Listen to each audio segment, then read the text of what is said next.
Muaji i Ramazanit për besimtarët musliman dhe kreshma për besimtarët e krishterë, pas 163 vitesh, ka nisur në të njëjtën kohë. Besimtarët e të dyja feve kanë nisur agjërimin shpirtëror dhe fizik. Besimtarët musliman kanë hyrë në muajin e madhërisëm të Ramazanit prej datës 19 shkurt. Agjërimi përfaqëson një nga 5 shtyllat e Islamit dhe konsiderohet obligim për të gjithë të rriturit që nuk kanë probleme shëndetësore. Nga agimi deri në perëndim, nuk konsumohet asnjë ushqim dhe shmangen marrëdhëniet intime. Por ky muaj mbi të gjitha është një periudhë e rëndësishme adhurimi, reflektimi dhe përkushtimi shpirtëror. Muaji i Ramazanit konsiderohet sipas fesë islame muaji i durimit, i vetkontrollit dhe lutjes, një ftesë drejt njohjes së përgjegjësive në raport me Zotin, me veten, me familjen dhe shoqërinë. Në anën tjetër, nga 23 shkurti deri më 12 prill, mira besimtarët të krishterë kanë hyrë në një periudhë që nuk është thjesht ndryshim ushqimi, por ndryshim ritmi. Kreshma e madhe zgjat 7 javë dhe në pamje të parë duket si një rregull ushqimor. Pa mish, pa bulmet, pa vezë, pa peshk, më pak teprime. Por për shumë besimtar kjo periudhë është shumë më shumë. Për ata që e praktikojnë, pjesa më e vështirë nuk është ushqimi, është vetë përmbajtja. Të mos reagosh me zëmërim, të mos përfshihesh në thashë theme, të falësh dikë me të cilin je zënë e të tjerë. Sipas traditës, kreshma fillon pikërisht me falje. Nuk ka kuptim të përmbahesh nga ushqimi nëse nuk përpiqesh të rregullosh marrëdhëniet me njerëzit. Por si po e përjetojnë besimtarët këtë muaj të shenjtë, ata do të ndajnë së bashku me ne në studio emocionet e tij.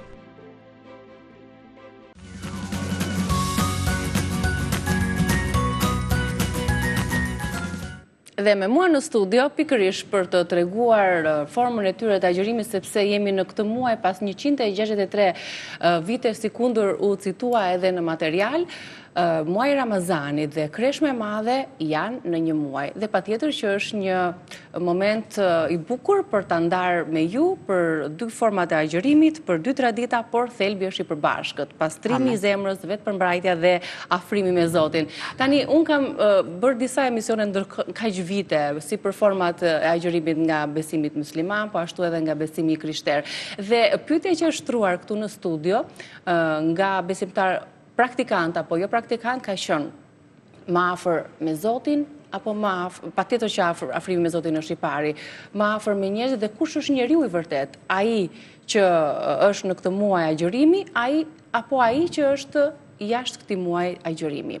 Me mua në studio jam me nëna Prena Froku, që na vjen nga Lezhë me kostumin tradicional, besimtare katolike. Kënaqësi që je këtu në Rezedielli. Faleminderit. Faleminderit, edhe unë shumë kënaqësi mirë se gjetëm. Dhe ju ndërkohë, Gjustina Galloshi, që është Golloshi, besimtare e krishter, e kishës ungjillore, avokate në profesion. Mirë se erdhe. Mirë se u gjeta, kënaqësi dhe për mua. Të je këtu në Rezedielli. Gjithashtu Migena Kurushi, besimtare muslimane, terapiste zhvillimi në profesion. Përshëndetje, faleminderit. Përshëndetje, një muaj të mbarë, të pranueshëm, edhe sa më shumë le të themi gjëra pozitive, të mira ju sjellët ky muaj për ju dhe familjet tuaja. Tani, e kishit menduar këtë pjesën e këtyre dy agjërimeve në të njëjtin muaj? Jo kur. Se duke qenë se ka ndodhur 163 vite më përpara, është diçka, një lajm i bukur le të themi për të dyja besimet. Absolutisht. Megjithëse janë forma të ndryshme të agjërimit dhe të kreshmës apo jo, secila prej jush na tregon se si e kalon këtë muaj. Do doja ta nisja me nëna Pren, meqense ka sa vite jeni ju nëna? Unë 63 vjeç e baj. 63 vite që ju mbani kreshmë dhe që keni 63 vjeç. 63 vjeç që si moh, po 3 vjet ka që i kam marr 7 javë kërkëm rregullisht për ditë. Për ditë. Pra, që besimi ka qenë që në vegjëli, kur keni filluar familjarisht ndërbreza të besoni dhe të keni besimin katolik. Trashëgimi e vjetër që në brezin e babgjyshit e babës gjithë. Edhe kur kena qenë në kohën e izolimit, në feja në shtëpinë tonë ka ekzistuar. Më trego pak nga, parse do flasim për besimin edhe çfarë ndikimi dhe roli ka besimi në jetën tuaj. Më trego pak për punën edhe ritualeve të kreshmës. Si është ky muaj për ju? Çfarë ndalohet, çfarë pranohet, çfarë ndryshon nga javët e tjera që ju nuk keni në kreshmë? 7 javë të kreshmës, ne katolikët, do me thënë, kena hirin e Zotit, pastrimin e shpirtit, faljen e çdo mëkatit, faljen e çdo njeriut, lavdis Zotit, bëjmë lutje për gjithë njerëzimin, kena drejt lutna që një Zot ekziston në tonë botën, por mbi gjitha mojtja e kereshmes është pastrimi shpirtëror, bekimi familjar, bekimi gjithë atyre që dëshirojnë Zotin. Të thash edhe një herë, çdo njeri që ekziston, që Zoti Krishti e ka prunë jetë, një orë t'ja kushtoje, vetëm një orë në ditë t'ja kushtoje, gjithçka Krishti mund t'ja plotësoje. Edhe kur gjë ka të Zoti nuk i shkon kurkujt. Në këto 7 javë. Po, 7 javë, na kena Gjerim Bylmeti. Çfarë ndalohet tek Ndalohen gjitha Bylmetit, më kupton, mishi, qumshti, veza, mund të hash vllajin sallatë gjithçka. Por rëndësia është më tepër ta agjerohet fjala keqe, përgojimi, vepra tek shija ose mendimi, do më thënë nëse se ke bëhet, je bë me mendim, që në katolik kur shohim mehën, do më thënë me mëkatnon me veprime, me fjalë, me vepra, por këto janë më të tepërta që të... E gjithë familja juaj mban kreshmë? Sa veta jeni në familje? Jam, falë Zotit, kam 2 djemë, djalin e kam të martuar me nuse 2 mbesa këtu, jetoj me ta në Tiranë. Jetoni bashkë me torë dhe ju këtu? Po, djalin e vogël e kam në Korvet. Po djalin madhe, vullnetarisht, Zoti ja ka thirrë dhe i ka thënë mam, do që të hashti 7 javë mjep edhe mu, kurse nuse e vajza nuk, am kupton, motra jeme, ose si të thamë bia jeme, vetëm feja është individuale, shpirtërore, sun t'ja imponoj kërkuj. Jezu Krishtin, asu nga dzarës nga Krishti, as mund t'ja fusish Krishtin në shpirt kërkuj. Kjo është dashuri individuale, ose si të thamë në ty, talenti Zotit. Në qofë se talenti Zotit ta ka dhanë, edhe e shumë fishan, atëhere gjithmonë Zotit bekon familjen, vëllezërit, motrat, gjitha në shoqërinë, gjithkohë ne si besimtar të krishterë kena dashurinë e Zotit që ta hapim fjalën e Zotit, jo ta mbajmë privat për veti. T'ja hapim gjithkujt Krishtin. Pastaj vendimi është individual për ta pranuar apo për të besuar dhe për ta ndjekur rrugën edhe fjalën e tij. Justina, po juja do të kalojmë përsëri fjalën. Justina, tek ju ka ndryshim në mbajtjen e kreshmës? Tani, do më thënë, qa është kreshma? Janë 20 ditë agjërimi që fillojnë, do më thënë, përpara deri në ditën e Pashkës. Ndalohen disa produkte të caktuara për të konsumuar. Gjatë kësaj periudhe kohore, agjërohet kryesisht nga mishi, do më thënë, nga produktet shtazore, ashtu? Do me thënë, edhe më shumë afrohesh me Zotin në lutje, duke kërkuar Perëndin për drejtim, duke rrëfyer mëkatin e të tjera. Kjo është tradita në fakt, që më shumë vjen nga kisha katolike dhe kisha ortodokse, të cilën e festojnë Pashkën një javë, do me thënë, me ndërmjet, me datë 5 prill është për kishën katolike dhe me datën një javë mbrapa, 12, për kishën ortodokse. Kur fillon agjërimi ose, do më thënë, kreshma për e quajtur, do më thënë, kreshma për ta, me 18 shkurt ka filluar për kishën katolike dhe me 23 shkurt për kishën ortodokse, po për ne ungjillorët. Ne, do më thënë, agjerojmë në çdo kohë. Pra edhe gjatë kësaj periudhe. Jo vetëm në këto 7 javë që janë të dedikuara sipas kur besimtari e ndjen, po, kur besimtari e ndjen. Por ç'a ndodh gjatë këtij agjerimi, i cili simbolizon 40 ditët, do më thënë, të agjerimit e Jezusit në shkretetir. Kur Jezusi u tundua dhe ishte në shkretetir që nuk hëngri edhe nuk piu për 40 ditë. Do të thënë, këto simbolizon kreshma, për ta ditur, do më thënë, si një background. Gjatë kësaj kohë, do më thënë, ti rrefen mëkatet, pendohesh, afrohesh më afër me Zotin. Në ditët e parë që fillon kreshma, ju e nisni pikërisht me këtë që sapo thatë, me faljen, pendimin dhe lutjen, apo me stopimin e ushqimit? Po, pra, paralel, do më thënë, ti privohesh ose ndalon, do më thënë, këtë punën e ushqimit, mishin, këto gatimet shtazore e më radhë, ndërsa ti futesh në këto udhëtimin shpirtëror, në udhëtimin e brendshëm. Do të thënë, të pendesës, të rrëfimit, të bamirësisë, sepse lutja dhe pendesa duhet të çojë drejt kësaj që duhet të falësh dikë, duhet të dhurosh. Një reflektim në heshtje së brendshme dhe këtë e reflekton pastaj edhe në sjelljen e të tjerët. Nga mendimet cilat i kap, domethënë që janë mendime që nuk janë sipas fjalës Perëndis dhe ti i rrëfen ato. Por më shumë domethënë unë do të thoja që çfarë është një agjërim për besimtarën e krishterë që njeh fjalën e Perëndis, sepse kemi dëgjuar që në vogli që kreshma dhe ishte si diçka më shumë abstrakte, sepse nuk njihnim historitë e Biblës pse Jezusi agjeroi.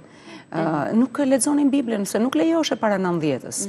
Vetëm dëgjonim se këto të premte nuk do të ha mishin e derrit, nuk do të ha mishin në përgjithësi, as mishin, as vetëm peshk. Do hashe peshk.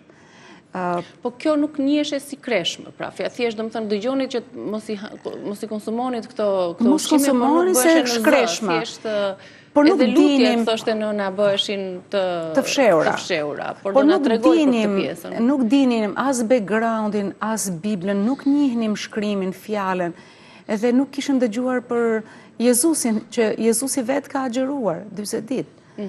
Tani për të përballuar të gjithë, domethënë për të njohur veten, edhe për të mos u tunduar nga mëkati, sepse kjo është domethënë nëse ti domethënë del fitimtar ndaj mëkatit që është brenda teje, atëherë kjo është fitoria e një agjërimi. Sepse ka edhe agjërim që shumë mund të agjerojnë por ndërkohë dalin nga muaj njësoj siç ishin. Po, për të rënë nga pesha, ndoshta e përdoret për qëllime të tjera, se disa edhe është mirë në fakt edhe ta agjerosh për të rënë nga pesha, pse, sepse ka një frenim edhe ndaj një grypsie dhe abuzimi që ti mund të bësh me ushqimet, duke e rënduar trupin, duke e sforcuar punën e stomakut, të zemrës, të veshkave, të organeve, ndërkohë që ne duhet ta ndihmojmë dhe vetveten, sepse edhe shumë sëmundje vijnë për shkak se shumë nuk agjerojnë. Unë kam agjeruar për vete, po, do të lexoj disa pjesë të bukura. Për sa kohë është ky libër në shtëpinë tënde? Shiko, unë kam 30 vjetë që e kam këtë, dhe më thënë, në qofë se shikone se është me shumë shënime, sepse kam 30 vjetë si besimtare e krishterë. Edhe për të mos e humbur këtë faqen, ju shikoni si fjala e Zotit është e gjallë dhe vepruese, më impres se çdo shpatë me 2 teje që transformon jetën e njeriut. Edhe çfarë shënimesh janë ato që ju i keni shkruar aty apo i keni novizuar? Psalmet dhe fjalët e urta. Të cilat u udhërrofejnë dhe të udhëzojnë jetën tënde të përditshme apo jo? Psalmet po, dhe fjalët e urta. Çdo aspekt të jetës, domethënë për çdo përgjigje dhe që ke nevojë, ti mund t'i referosh fjalës Perëndis, edhe e cila ajo do t'i japi ty drejtimin e dur, sepse fjala e Zotit për këtë qëllim është. Edhe ne, domethënë, qoftë për çështjen e martesës apo të marrëdhënieve, të shëndetit, të drejtimit, për çdo lloj aspekti, domethënë, jo vetëm thjesht në kish rituale, por për jetën e njeriut, marrëdhënies me Perëndin, çështës së mëkatit, të gjitha domethënë janë të dhëna në fjalën e Perëndis. Po, nëse kishit diçka për të na lexuar pra të kaloj tek Migena për eksperiencën e saj. Pra, aty keni përzgjedhur të na lexoni dhe na tregoni nga Bibla çfarë është agjërimi. Është një pjesë agjërimi i pëlqyer nga Perëndia, thotë, dhe është nga libri Isaias, që është në dhjetën e vjetër. Në dhjetën e vjetër thotë: "Bërtit sa të mundesh, mos u kurse, ngrije zërin tënd si një bori dhe shpalli popullit tim shkelet e tij, dhe shtëpisë e Jakobit mëkatit e tij. Më kërkojnë çdo ditë dhe dëshirojnë të njohin rrugët e mia, si një komb që zbaton drejtësinë dhe nuk braktis ligjin e Perëndisë së tij. Më kërkojnë gjykime të drejta dhe dëshirojnë t'i afrohen Perëndisë. Ata thonë: pse kemi agjëruar dhe ti nuk e ke parë? Pse kemi hidhëruar shpirtrat tonë dhe nuk e ke vënë re? Ja, dita e agjërimit tuaj, ju bëni atë që ju pëlqen dhe i detyroni punëtorët tuaj të kryejnë një punë të rëndë. Ja, ju agjeroni për grindje dhe mos marrëveshje, dhe për të goditur pabesisht me grusht, duke agjeruar ashtu si bëni sot, nuk bëni që zëri juaj të dëgjohet lartë. A nuk është ky agjerimi që pëlqej ditën në cilën njeriu pikllon shpirtin e tij, të përkulesh kokën si zungthi dhe të shtrihesh mbi shtrat prej thesi dhe hiri? A e quan këtë vallë agjerim dhe ditë që i pëlqen Zotit? Agjerimi që më pëlqen, a nuk është vallë ky? Të thyesh zinxhiret e ligjësisë, të zgjidhesh verigat e zgjedhës, t'i lësh të lirë të shtypurit, të dërmosh çdo zgjedh. A nuk konsiston vallë në ndarjen e bukës sate me atë që ka uri, në sjelljen në shtëpinë tënde të varfrit pas tre, në të veshurit e atij që është lakuriç, pa lënë pas dora ato që janë të gjakut tënd. Atëherë drita jote do të shpërthejë si agimi dhe shërimi yt do të mbi menjëherë. Drejtësia jote do të pararend dhe lavdia e Zotit do të jetë praparoja jote. Qartë. Bukur, dhe më thënë fjalë shumë reflektuese për mënyrën se si duhet ta perceptojnë edhe se si duhet të reflektuar së brendshmi në këtë muaj të kreshme, në këto 7 javë. Kalojmë tek Migena. Faleminderit. Prej sa vitesh agjeron në muajin e Ramazanit, në besimin? Është bukur ti kesh të gjitha besimet në një studio, sepse çfarë ndodh? Ndodh që në një punë të ketë në një zyrë të kemi një besimtare muslimane dhe një besimtare të krishterë, të dyja në këtë muaj të kreshmës dhe të agjërimit. Është e bukur. Besoj dhe ju në punë e keni vënë re këtë gjë, për këto sakrifica që bëhen në grup. Kam pas edhe më herët vajza në punën time të cilat i përkisnin besimeve të ndryshme, jo vetëm katolik dhe ortodoks, dhe e di, jam e informuar që dhe ato kanë agjërimet e tyre, sigurisht të ndryshme nga agjërimi jonë, dhe kam kuptuar bukurinë, kam kuptuar vullnetin tek ato, dëshirën, lidhjen me Zotin e kështu me radhë. Se pa diskutim unë besoj fort që në çdo fe që Zoti ka krijuar, patjetër është bërë obligim agjërimi, sepse është një lloj rituali i cili është në dobi të shëndetit tonë, jo vetëm fizik, por edhe mendor dhe shpirtëror mbi të gjitha. Unë kam mbi 20 vjet që agjëroj Ramazanin, e kam nisur në moshën 8 vjeçare. Më bën të përshtypje ose qëllimi atëherë ka qenë sepse doja të bëhesha dhe unë palë e kësaj atmosfere dhe ndjesie që ishte në shtëpinë tonë, duke qenë se agjëronin prindrit e mi, gjyshja ime, xhaxhai, të gjithë. Ishte dëshira jote apo të imponuar në një farë mënyre që ka qenë dëshira ime dhe madje unë them kam agjëruar në një periudhë që nuk e kam kuptuar çfarë ishte agjërimi në të vërtetë. Më pëlqente mënyra se si funksiononte dita, më pëlqente harmonia, më pëlqente kam qenë te masë e lidhur me gjyshen time, e adhuroja, agjëronte ajo, absolutisht duhet agjëroja dhe unë. Ulej ajo të konsumonte syfyrin ose iftarin, patjetër duhet isha unë gjithë me të, më pëlqente dashuria, mënyra se si njerëzit funksiononin në atë muaj, si një fëmijë i vogël arria ta perceptoja që ishte diçka ndryshe nga përditshmëria, nga muajt e tjerë jashtë muajit të Ramazanit. Dhe mendoj se patjetër nga dashuria ose nga dëshira për të qëndruar pranë me gjyshen, nga atmosfera që krijoi, ka qenë një nga arsyet që unë nisa muajin e Ramazanit, pavarësisht se në atë periudhë, fëmijë i vogël, e vetmja gjë që bëja ishte se privoja vete nga e ngrëna dhe nga e pira. Ama, se çfarë është Ramazani në të vërtetë, me kalimin e viteve, me rritjen e moshës, me formimin tim, pa diskutim, arrita të kuptoj që nuk është vetëm frenimi i njeriut nga e ngrëna dhe nga e pira, po është përtej kësaj. Zoti thotë në Kur'an, o ju të cilët keni besuar, u është bërë agjërimi ju obligim, si dhe atyre që kanë qenë përpara jush.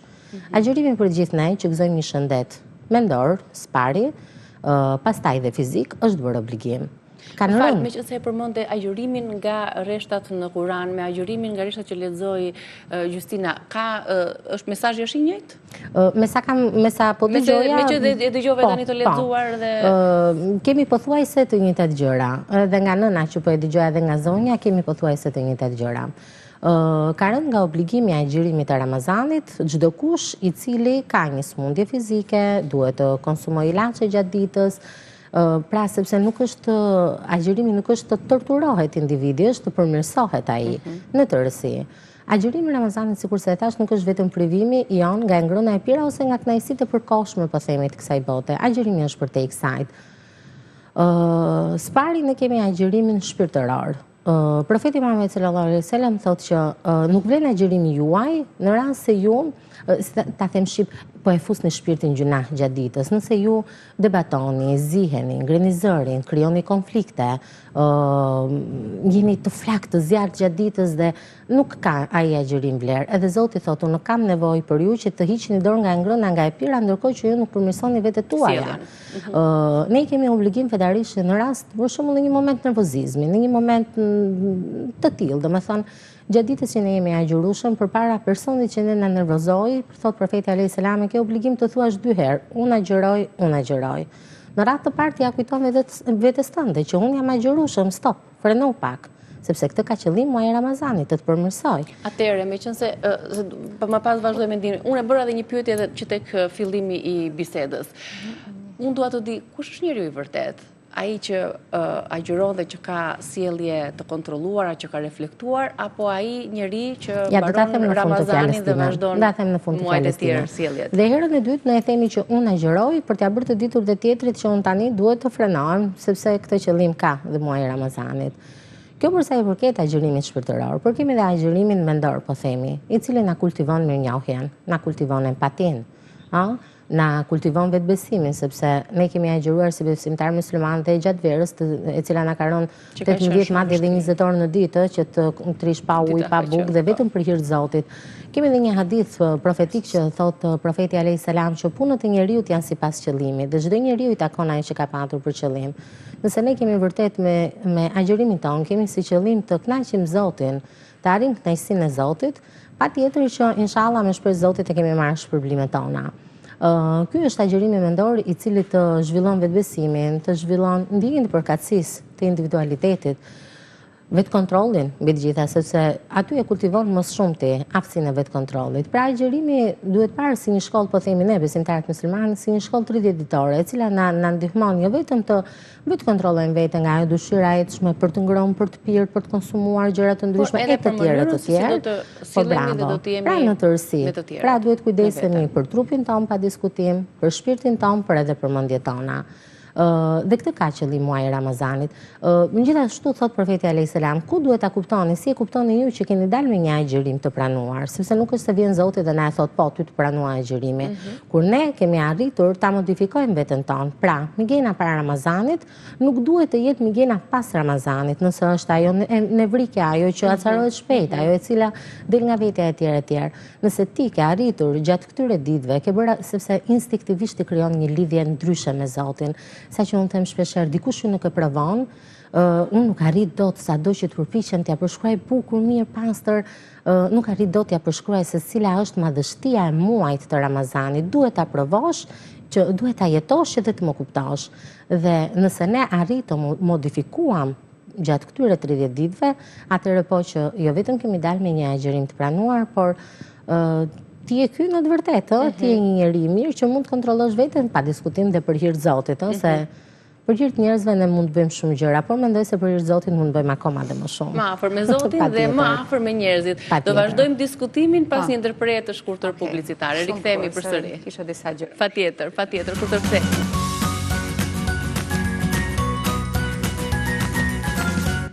A jemi më të mirë me njëri tjetrin gjatë këtij muaji, por me sfeve të ndryshme, Migena po na tregonte që patjetër që ka diskutime të llojit që ne kemi më të thjeshtë agjërimin se sa ju, apo kur këto bashkohen bashk, pastaj bëjnë diferenca të ndryshme në mënyrën se si janë zhvilluar ritualet tek njëra apo tek tjetra fe. Po thelbi është i përbashkët, mesazhi është i njëjtë.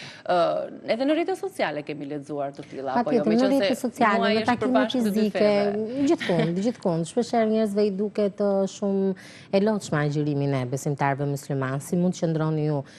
Tani për në dimër për shembull nuk e flasim. Mamave gjatë agjërimit të verës, sepse normalisht me muaj të ndryshëm, duke qenë se agjërimi gjithmonë është 10 ditë para, muaj të ndryshëm, orare të ndryshme, fashë orare sigurisht të ndryshme. Por neve për shumë na duket shumë okay, është në formë rutine. Rutina është ajo që transmeton siguri, transmeton goxha dobi tek individi, kështu që për ne është okay, por po më thojë po na tregoi që edhe vajza është 11 vjeç, agjeron. Vajza është Po, paka shumë eci në gjurmë të mija qunë, tash në fillim të fjallës time. Po, është 11 vjeç, prej 3 vitesh agjeron, kryen agjerim të plot, do me thënë si kurse në të rriturit. Besoj se në fillim fare u shty nga harmonia dhe nga atmosfera që krijohet për në Ramazan. Do me thënë, prandaj tash duhet ta përjetosh që ta kuptosh.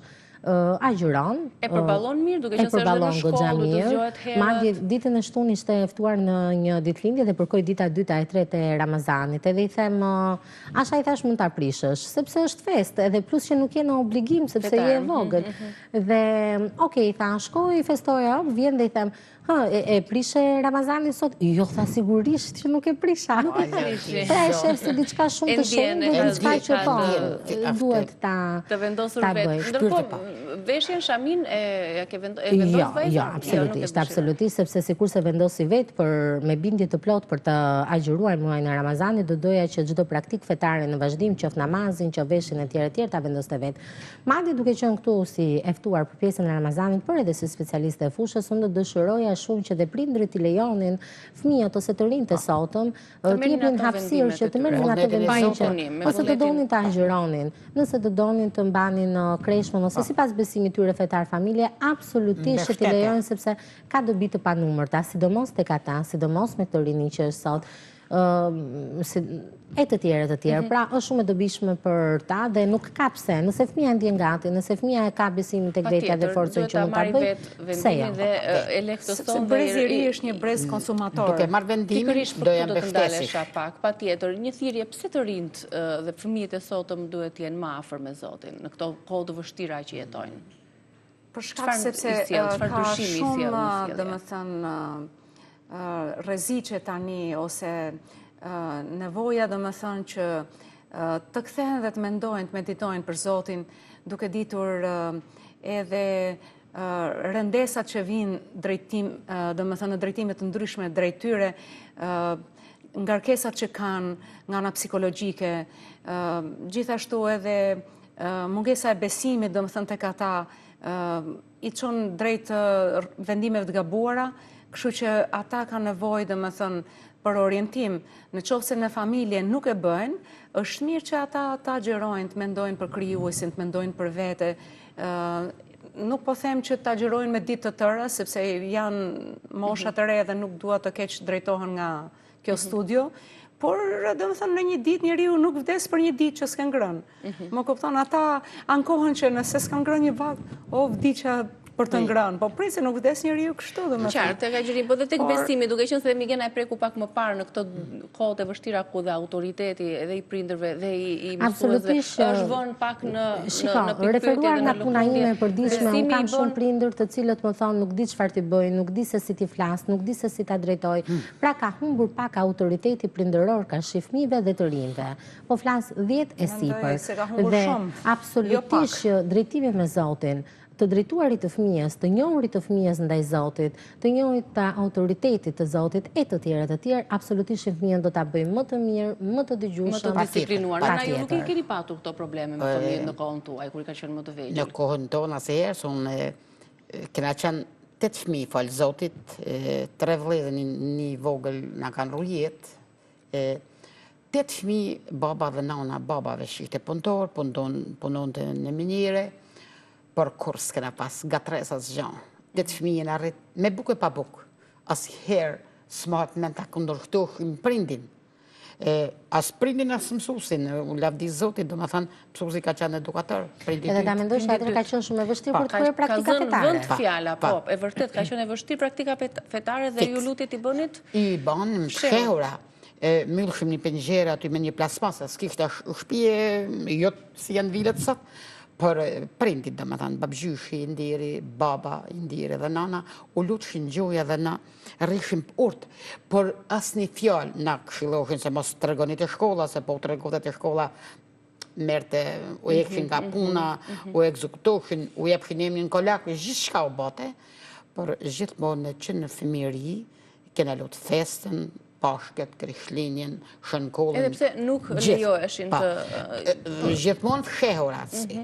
Sigurisht kështu edhe familjet e tjera të fshatit, apo jo edhe vezët e kupton. Mi bëshin disa rituale të cilat edhe si ishte në parti punës, ne të puna, ditën e pakëve na bëshin aksion, partia punës, ai sistem. Është vërtet, e mbaj më Kishe ndonjë. xhamia, domethënë në 67-ën që në mirë ditë gjithë venit shqiptar janë myll kishe xhamia, do jap një djeshmi të babs, se edhe na kanë dhënë domethënë krasin e fëmijë, edhe ja kena kujtuar edhe mas vdekjes që baba jem ka dalë në 12 natë nga minierja, Krishlinën e 67 se u myll kisha, edhe i ka rak mund s'kiks para shtëpisë. Komonën e kiks e ka dy në vetë, po dhe fuqia, e Zotit mbi gjitha, por edhe ati e ka marrë komonën e kiks, se kjo din komonën e kiks, edhe e ka trokit edhe e ka trokit një dis popullit në 12 natës, natën e Krishtit, që 12 natës në gjithmonë me guxim, a? Me guxim, ishte myll, a i vitë që ishte myll. Ishte mbyllur shisha në komori këmpanën dhe Vjen nga minjerë dhe aty, edhe e përnjekin babën të ndirin, e akuzojnë, asnjëherë nuk prenoj. Nuk e prenoj, jam kupton. Nuk e pranoj, Nuk e pranoj se do të hiten burg, do të jetë fëmijët ishin 15 herë më të kanë mbrapa. Edhe gjithsesi manaj e thirr sekretari i parë. Kjo ishte e keqja e komunizmit e sistemit. Sekretari i parë i partisë nuk e maj mend temin në Rrëshen, edhe thotë të kanë akuzuar në ishte burr shumë të parë, me të gotë drejtin e ke vendas. Gjithë ku i tha jo, edhe sekretari i parë i ka thënë vetë baba, po, e kam bërë veprim. Edhe i ka shtrënguar dorën e ka thënë hik në punë se s'thot ku gjama. Okej, pas ka shpëtuar. Këmbanën ku e qoj më pas? Aty prapë në vend të shkolla, ishte shkolla fillore, aty ishte kisha, në Kodëspash, për bile e ka zarë një fshatari jonë që jeton atje, e ka zarë edhe në televizor, Zef Nuzefi, e përshnes shumë, në që se në ndjekë në ndigjon, sa fshatari afër shtëpisë time aty ku kam linon, edhe ka qenë shila, aty ku prish kisha u myllu, bo shkollë. Është bërë shkollë, dhe sot vazhdon të jetë edhe sot shkolla, po jo? Ja, janë për gjithë shkatë, edhe fshatar, është mbyllur. Se të nuk atje. Thashtë të kishte mbetur, dhe ta mbyllim. Dy fjalë do thoja që mesazhi i fundit, për shkak të heqjes së besimit gjatë kohës komunizmit, brezi dhe më thënë ka shkuar më larg nga Zoti, dhe brezat e ri që po flistim ne kanë shkuar dhe akoma më larg. Edhe më larg. Dhe është detyra jonë për t'i afruar tek Zoti, duke ndarë fjalën e Perëndis, dhe jo thjesht duke bërë një agjërim fetar, por duke i afruar me fjalën e Zotit, me qëllim që ata të shpëtojnë nga e keqja. Nga veset që i karakterizon të rinjtë e sotëm. Zoti mbi zotroft. Agjërim të pranuar, faleminderit që erdhët në studion tonë për të rrëfyer eksperiencën tuaja personale. Gjithashtu dhe për shikuesit që na kanë ndjekur, qoftë një agjërim i pranuar, do të kemi mundësi të flasim edhe ditë të tjera për gjatë këtij muaji. Mirupafshim, shihemi nesër. Zoti e bekov Shqipërinë.